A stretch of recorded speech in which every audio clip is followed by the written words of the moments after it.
저는 옥하는 목사님을 엄청 존중했어요. 하영조 목사님도 사랑하고 존중했지만은, 그래서 하영조 목사님의 교회 세미나를 많이 경험했고, 옥하는 목사님의 교회 세미나를 진짜 힘들어서 많이 참석했었어요. 2000년도에 안성 사랑의 수양관에서 우리 옥 목사님으로부터 직접 제자 훈련 교육을 받았는데요. 1층 로비에 소파에 제가 앉아 있었어요. 근데 비서 목사님이 옥하는 목사님을 모시고 현관문을 열고 들어오시더라고요. 얼마나 반가웠는지 제 마음에서 두 마음이 들었었어요. 얼른 뛰어가서 인사해야지 하는 마음 절반하고, 나 같은 촌놈을 저분이 알아나 줄까 하는 마음, 두 마음이 있어가지고 두 번째 마음이 이겼어요. 그래서 찾아가가지고 인사할 용기가 없어서 못했어요. 몇 해 전에 그냥 안상소양관에 고인의 산소가 있거든요. 아주 초라한 산소예요. 그 산소에는 가서 인사하는 게 하나도 어렵지 않더라고요. 생전에는 가까이 뵈는 게 어려웠지만 돌아가셔서 산소에 고리 맞다고, 하나님 우리 옥 목사님을 일생 사용해 주셔서 감사합니다. 저에게도 고인에게 기름 부으셨던 일을 좀만 좀 주십시오. 이런 마음으로 그 산소에서 기도한 적이 있어요. 한 사람의 영적 거장도 만나면 그 영적인 느낌이 있는데, 예수님을 만났을 때 얼마나 영적으로 감동이 컸겠어요. 오늘 본문은 여러분이 아시는 것처럼 칠병이어입니다. 칠병이어는 오병이어가 아닌 다른 사건이거든요. 마태복음은 오병이어는 마태복음 14장 13절로 21절에 소개하고 있는 거라면, 오늘은 칠병이해라고 해요. 오병이해는 말 그대로 빵 5개와 물고기 2마리로 5,000명을 먹이고 12광주를 남긴 얘기라면, 오늘 본문은 떡 7개와 물고기 작은 생선 2마리로 여자와 아이는 빼고 남자만 4,000명 먹고 남긴 광주리가 7광주리인 이야기. 그런데 이 사건이 장소가 다르고 대상이 달랐어요. 여러분, 오병이어는 이스라엘 땅 벳세다 광야에서 유대인들을 향한 이적이었다면, 오늘은 데가볼리 지역에서 이방인을 위한 이적이에요. 대상이 달라요. 장소가 다르죠. 한번 생각해 보세요. 유대인들은 괘씸해요. 이방인들이 볼 때 사람 보고도 사람 취급을 안 해요. 인사를 해도 인사도 안 받아요. 도대체 이 사람들은 특별한 사람이라고요. 기는 세고 자기 의는 강하고 허리 굽힐 줄 모르는 이 유대인들이 어떤 사람인가를 잘 아는데, 이분은 도대체 왜 우리를 병든 자 고쳐주지? 생각해 보세요. 얼마나 놀랐을까요? 왜? 유대인들은 우리를 상종도 하지 않는데 이분은 도대체 누군데 안진뱅이를 일으켜 주시는 거야? 얼마나 놀랐을까요? 생각해 보면 진짜 가슴이 터질 것 같지 않나요? 유대인들은 우리를, 죄송해요, 개처럼 취급하는데 저분은 왜 우리 때문에 우시는 거야? 왜 우리를 불쌍히 여기시는 거지? 왜 저분은 우리의 소경을 치료해 주시는 거야? 야, 유대인들이 기다리는 메시아가 저분인가 봐, 하나님이신 게 틀림없어 하는 마음으로 진짜 설레었을 거예요. 여러분, 몇 끼 정도 굶으실 수 있나요? 우리 집사람은 3끼 굶으면 더 이상 금식을 못 하겠대요. 더 이상 3끼 이상은 몸이 이게 경직이 일어나가지고 못 하겠대요. 저도 15일 금식이 전부예요. 재작년에는 15일 금식해 봤는데요. 여기 있는 이 백성들이 얼마나 은혜가 되었으면 3일 동안 굶고 집에를 안 갔을까요? 오늘 본문은 광야라고 그래요. 광야는 어떤 곳입니까? 산무, 물 없고 그늘 없고 양식 없는 곳이에요. 오늘 예수님은 그들을 그냥 보낼 수 없다고 제자들에게 너희에게 있는 걸 내놓으라고 하셨거든요. 주님의 말씀은 이것입니다. 이 사람들이 3일 동안 굶었다. 나 때문에 내 곁에 남고 싶어가지고 은혜 받고 싶어서 이 사람들 3일 동안 굶었는데 이대로는 못 보내겠다. 가다가 틀림없이 길에서 쓰러질 거다. 기진할 거다. 그러니 너희에 있는 건 내놓아라. 우리 주님이 제자들에게 하신 말씀이죠. 왜? 산무, 물도 없는 곳에 이들은 3일 동안 굶어가면서 물을 마시지 않으면서 배고파가면서 광야에 있었을까요? 예수님이 좋아서, 예수님의 말씀이 좋아서, 예수님이 하나님이신 것이 믿어져서 그분께 은혜 받고 싶어 머물러 있었던 거죠. 광야는 산무만은 아닙니다. 없어야 할 게 있는 거예요. 독사, 정갈, 낮에는 더위, 밤에는 얼어 죽어요. 그런 곳에 3일 동안 굶으면서 예수님이 너무 좋아서, 예수님의 말씀을 더 듣고 싶어서, 예수님과 함께 더 교제하고 싶어서 광야에 머물러 있던 그들에게 하나님은 오늘 배불리 먹이신 은혜를 주셨다는 걸 설명하는 거예요. 여러분, 그렇습니다. 광야에서의 오병이의 기적이든 또 대가볼리에서의 칠병이의 기적이든 마태 사도는 이걸 얘기합니다. 유대인이라고 해서 은혜도 받을 수 있는 유리한 고지에 있는 것도 아니고, 이방인이라고 해서 은혜에 뒤처져 있는 불리한 자리에 있는 것도 아니다. 유대인이든 이방인이든 배고프면 하나님은 배부르신 은혜를 주신다. 줄인 영혼이면 하나님은 배불리 먹고 남는 은혜를 공급하신 분이다. 그래서 유대인들에게 우리의 문제는 배부른 겁니다. 이 마태복음을 읽는 여러분, 우리 유대인의 문제는 배고프지 않는 거예요. 우리가 아브라함의 후손이라는 배부름, 우리는 율법을 지키고 있다고 하는 이 배부름, 우리는 안식일을 거룩히 지키고 있다는 이 종교적인 배부름이 은혜 앞에 배고프지 않아요. 은혜 앞에 목마르지 않아요. 하나님의 은혜 없이는 살 수 없다는 이 간절한 목마름, 영적 기갈이 우리에게는 없는 게 문제입니다. 하나님은 예수님을 병든 자를 치료하는 의사로 보냈어요. 그분은 죄인을 구원하러 오시는 구주로 오셨어요.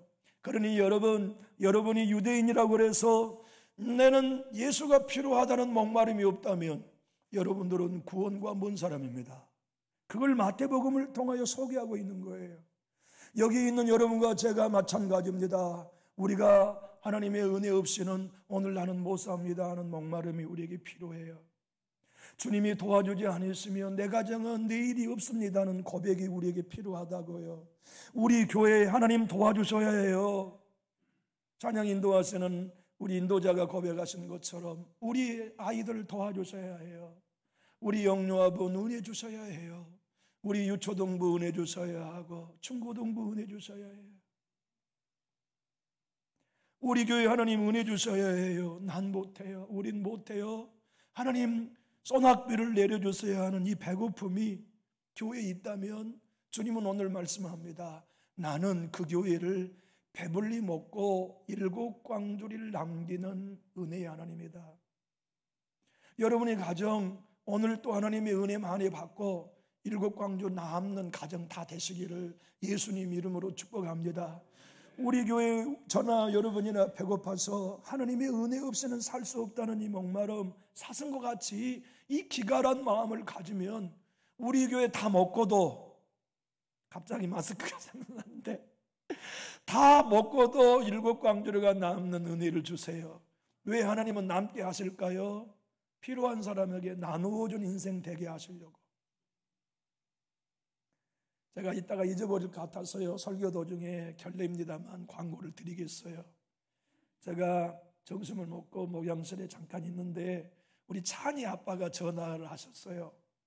목사님 사랑합니다. 왔다.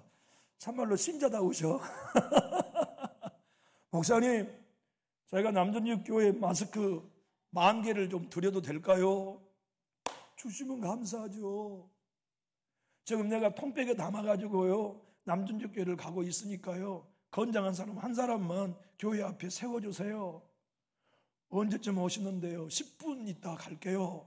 그래서 제가 밖에 나와 기다렸어요. 근데 마침 우리 유성룡 집사님을 만나가지고, 집사님이 여기 짐이 하나 오니까 저랑 좀 받읍시다 했더니 세상에 10,000개가 아니라 15,000개 마스크를 여차하면 지게차 불러야 할 뻔했어. 내리려면 가실 때 지금 100개씩 다 담아놨거든요. 그러니까 한 가정에 100개씩 다 가지고 가세요. 우리 귀한 가정 여기 안 계시지만 부인 되신 김숙희 집사님께 우리 감사 박수 한번 합시다. 감사합니다. 오늘 35절로 38절을 우리 화면을 따라 한번 읽어봅시다.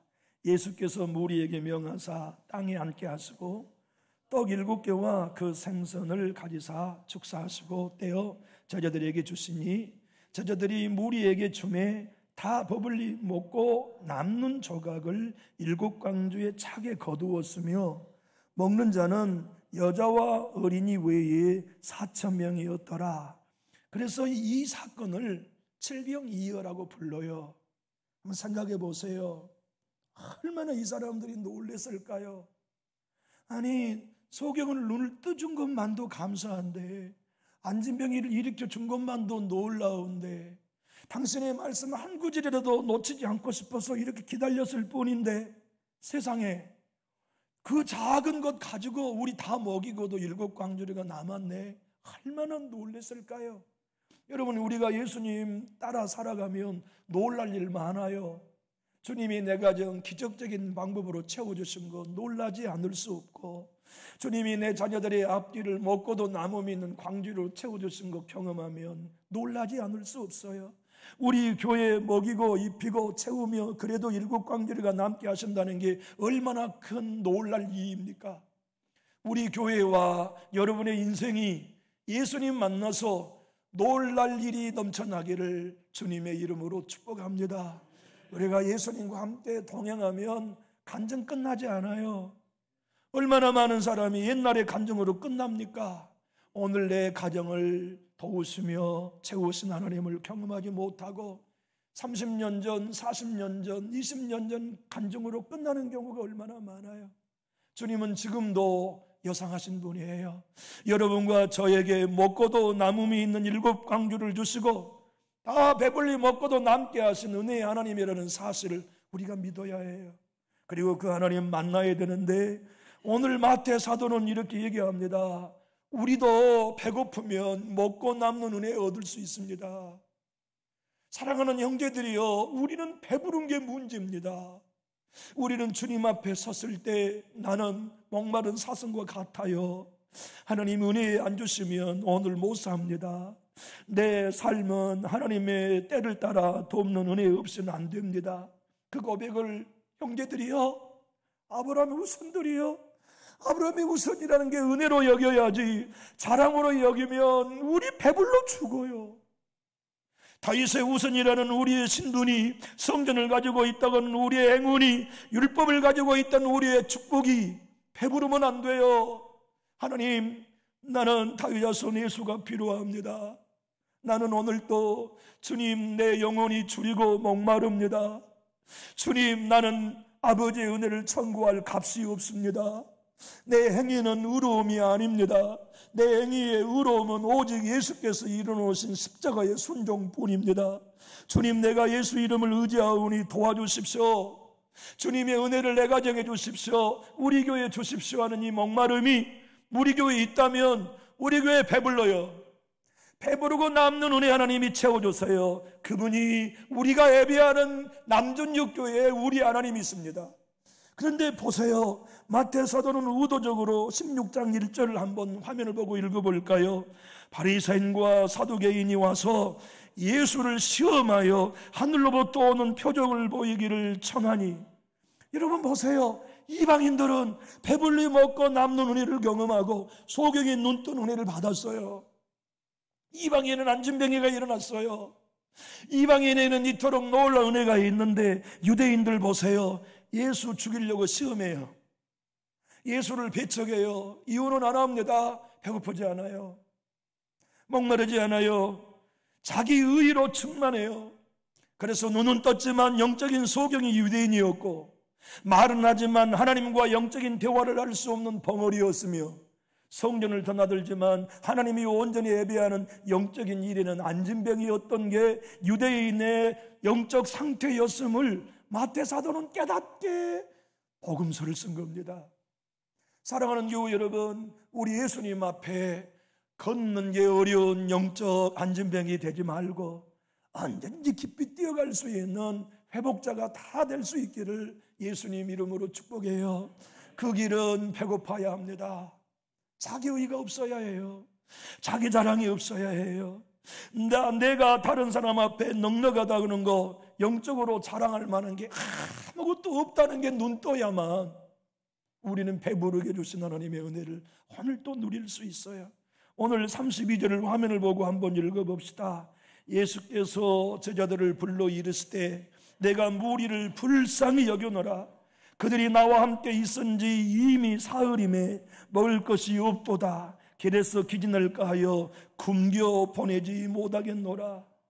여러분, 누가 저를 존중해서 제 곁에 남아있다면 고마울 일이죠. 그분과 함께 시간을 보낸 일이 얼마나 목사로서 행복한 일일까요? 우리 예수님 좋다고, 예수님 은혜 필요하다고, 난 예수님 만나야 된다고 하는 마음으로 이 많은 남자만 4,000명이었으니 여자와 아이까지 하면 2만 명도 더 됐을 거예요. 다 이방인이라고요. 그들은 예수님 은혜 필요했기 때문에 사흘 3일 동안 굶으면서 이 광야에 예수님 곁에 머물렀어요. 우리 주님은 그들이 불쌍했어요. 불쌍해서 얘들아, 나 이 불쌍한 백성들 나 굶긴 채 못 보내겠다. 나 이들 배불리 먹이고 보내야 되겠다. 그 얘기는 마태 사도의 복선이에요. 주님은 아브라함의 후손인 여러분들을 불쌍히 여기십니다.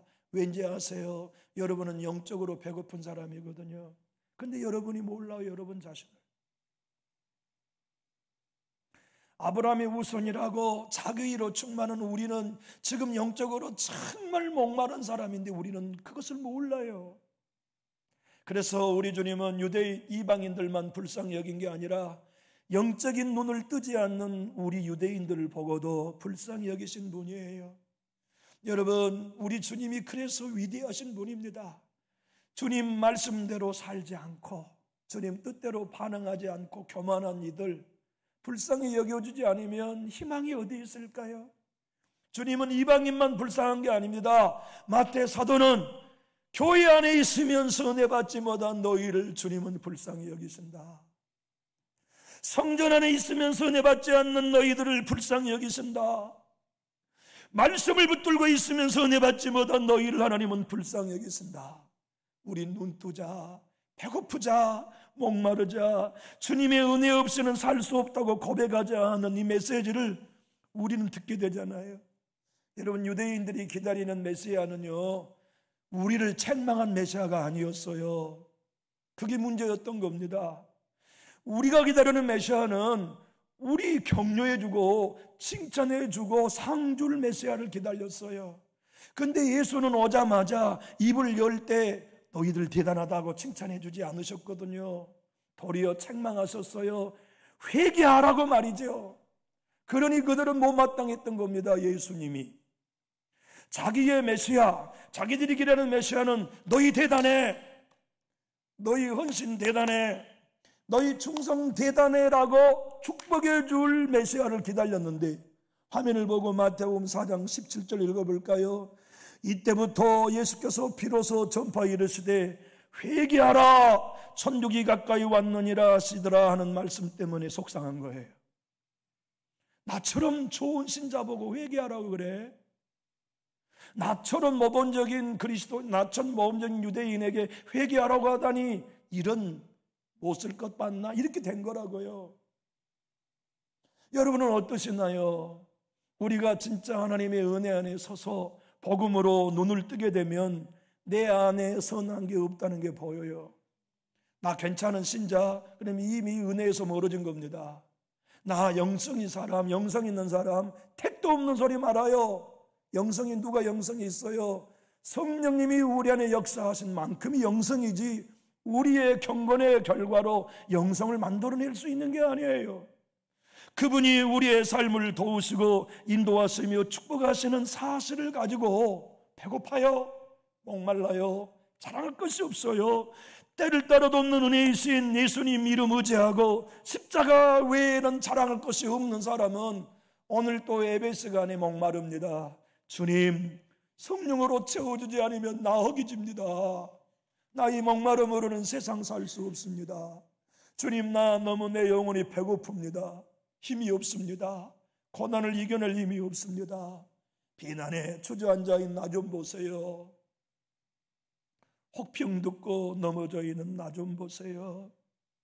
소원한 말 한마디, 눈빛 하나에 쓰러져서 일어나지 못한 입이 닫혀버린 이 영적인 벙어리 좀 보세요. 맞아요, 이게 나예요.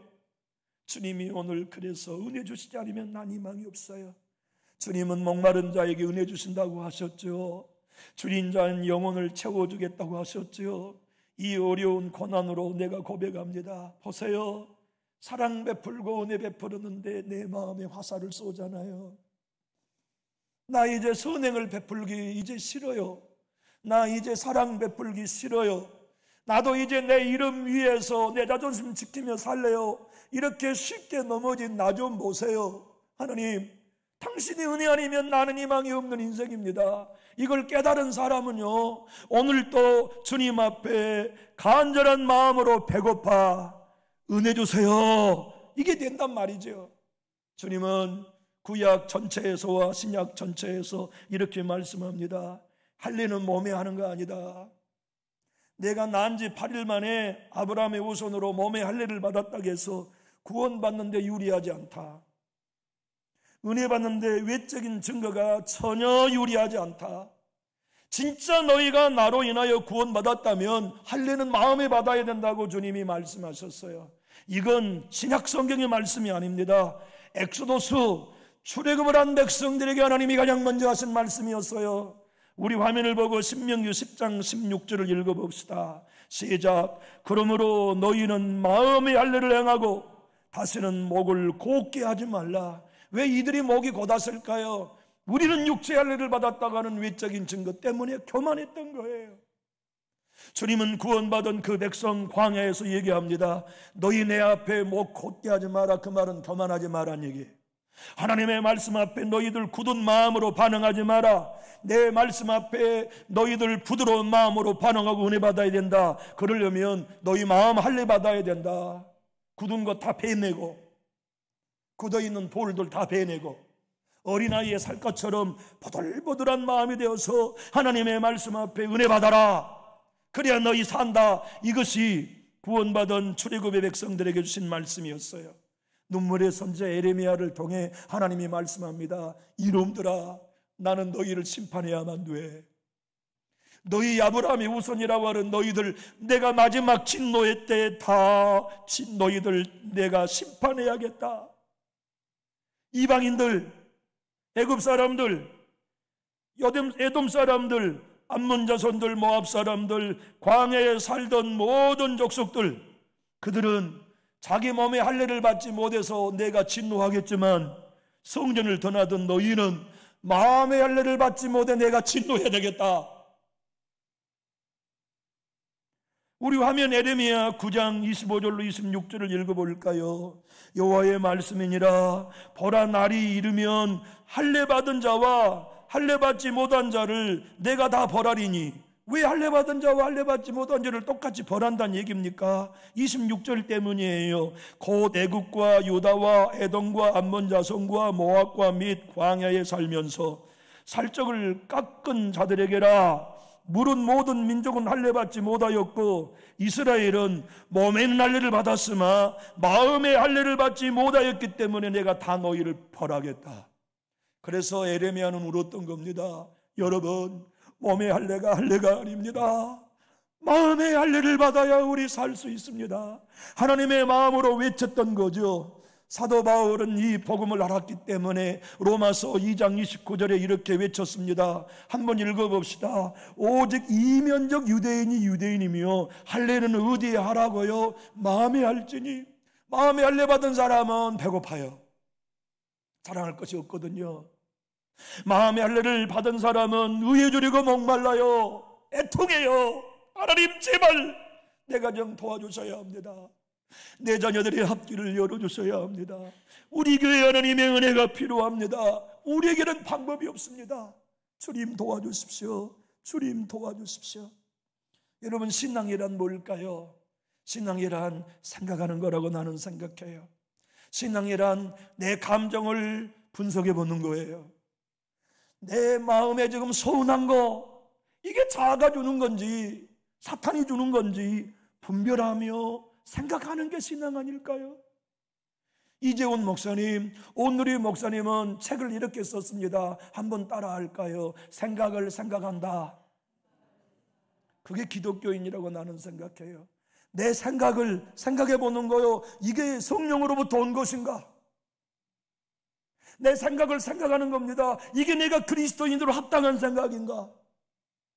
생각을 생각해 보는 거예요. 지금 내게 연연하는 수많은 분뇨가 정말 하나님적인가 마귀적인가 말이지요. 얼마나 많은 그리스도인이 작아주는 상한 감정을 붙들고 그 감정의 시궁창 속에 빠져서 못 나오며 신앙합니까? 생각을 생각하지 않으니까 그래요. 감정을 분석하지 않으니까. 지금 내게 주어지는 환경이 예수적인가? 이것이 새 사람으로 사는 건가? 옛 사람으로 사는 건가? 생각하지 않으니까. 날마다 자기를 부인해야 할 우리의 삶 속에 자아를 보좌에 앉혀놓고 왕으로 섬기며 우리 박정우님이 낮에 기도하신 것처럼 자기 소견에 오른 대로. 우리의 신앙은 뭡니까? 성령이 감동하심이 옳은 대로, 하나님의 말씀이 지시함이 옳은 대로 살아야 할 우리의 신앙이 사사기처럼 자기 소견이 옳은 대로, 그 말은 내가 보좌에 앉아 왕 노릇한다는 뜻입니다. 여러분, 한번 속상한 사람 우리 자신이 경험해 보잖아요. 시험 든 사람 우리가 경험해 봅니다. 그러면 어떻게 됩니까? 속상한 그 마음 그대로 보좌에 앉아 속상한 내가 나입니다. 시험 들어있는 내가 나예요. 주님은 야, 네가 보좌에서 내려와. 내가 예수가 네 마음 보좌에 앉게 해라. 네 생각에 네 소견이 왕노릇하지 말고 내 말씀이 네 생각에 보좌에 앉게 해라. 나는 네 죄에서만 구원하러 온 게 아니라 네 옛사람으로부터 구원하러 왔다. 네 자아로부터 내가 너를 구원하러 왔다. 신앙이란, 예수 따르는 거란 날마다 자기를 부인하고 나를 쫓아오는 것이 내 제자다는 걸 마태 사도는 유대인들에게 목이 터져라고 설교했던 게 마태복음입니다. 유대인이라고 하는 것이, 아브라함의 후손이라고 하는 것이, 우리가 모든 율법을 지키고 있다고 하는 것이 은혜 받는데 도움이 되지 않는 거라는 걸. 은혜는 유대인이냐 이방이냐의 관점이 아니라 마음의 할례를 받고 주님 앞에 헐떡거리며 은혜 주십시오, 도와주십시오, 긍휼을 주십시오, 은혜 주십시오 하는 목마름이 있어야 배불리 먹고도 남는 은혜를 오늘 또 받을 수 있다는 메시지를 주고 계시는 거죠. 주변의 교회를 보십시오. 수많은 그리스도인들을 보십시오. 아파한다고 하는 사람들을 보십시오. 내가 가난하기 때문에 아파합니까? 내가 영적으로 소경이라는 사실을 발견하고 주님 내 눈을 띄워달라고 아파합니까? 아니면 우리의 자아의 상한 심정을 가지고 그것이 왕노릇하고 있다는 것을 보지 못한 채 상한 감정에 매여 아파합니까? 여러분, 이 시대의 기독교는 진짜 회복해야 합니다. 우리 한국 기독교 회복해야 합니다.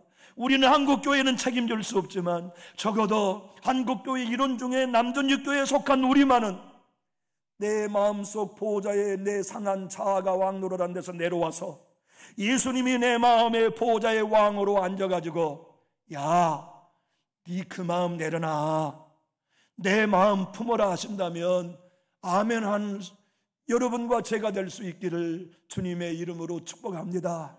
그것이 자기 부인이에요. 그것이 날마다 자기를 부인하고 예수 따라가는 길이지요.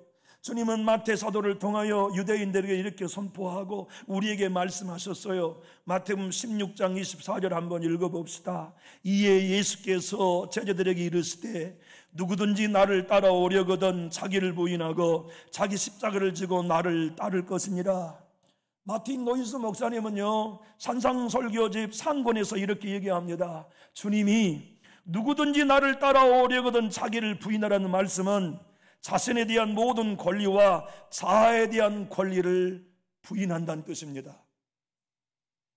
우리의 모든 문제는 자아에 있습니다. 하나님과 우리를 분리시키는 것은 다른 사람이 아닙니다. 우리 안에 있는 자아가 합니다. 그래서 예수님은 우리의 죄로부터만을 구원하러 오신 게 아니라 자아로부터 구원하러 오셨습니다. 자기를 부인한다는 것은 마음 보좌의 자아가 내려와 하나님 한 분만을 왕으로 섬긴다는 뜻입니다. 이게 진짜 기독교 아닙니까? 세상의 교회를 욕하는 게 뭡니까? 왕 노릇을 예수님이 하고 계시지 않기 때문에 그래요. 내가 왕 노릇하기 때문에 세상은 교회를 향하여 돌을 던지고 있는 겁니다. 기독교 회복하는 길은 하나입니다. 목사인 저도 마음 보좌에 내려오고 여러분도 여러분의 마음 보좌에 내려와서 자기를 부인하고 예수님만이 다스리는 통치를 받는 백성이 되는 것, 그것이 기독교가 기독교 될 수 있는 유일한 길입니다. 우리 교회가 회복되는 길이 거기에 있고 여러분 가정이 회복되는 길도 거기에 있습니다. 주님이 오늘 백성들 안 가려고 한 거니까요. 생각해 보세요. 얼마나 사람 대접 받은 게 고마웠겠어요. 이방인들이 세상에 귀신 들린 사람 다 쫓아주고 소경 다 눈 띄워주고 안진병이 다 일으켜주고 모든 각색병자 다 고쳐주시고 먹을 것도 주시고 얼마나 예수가 좋았겠어요. 그러니까 안 떨어진 겁니다. 오늘 본문의 말씀은요, 강제로 이혼시켰듯 주님이 이 백성을 강제로 흩었다고 헬라어는 얘기합니다. 오늘 보면 15장 39절을 읽어볼까요? 예수께서 무리를 흩어 보내시고 배에 오르사 마가단 지경으로 가시니라. 여기 흩어 보냈단 말이 강제로 이혼시켰다는 단어입니다. 다시 말하면 안 가려고 하는 거예요. 이 이방인들이 은혜가 너무 좋아서, 예수가 너무 좋아서, 예수님과 함께 있고 싶어서.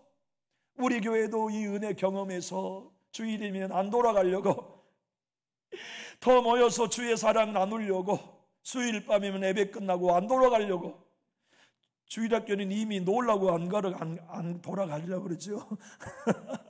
이런 사랑과 은혜가 우리 교회에 회복된다면 여러분, 우리 교회에 오신 은혜가 우리는 다 배불리 먹고 저 전주 성결교회도 나누어주고 저 바울교회도 나누어주고 더 온누리교회도 나누어주고 개척교회도 나누어지는 진짜 힘있는 교회가 될 것인데, 이 놀라운 은혜 배고픔으로 마음껏 배불리 먹는 우리 모두의 남은 삶이 되시고 여러분의 가정 되시기를 축복합니다. 기도하겠습니다.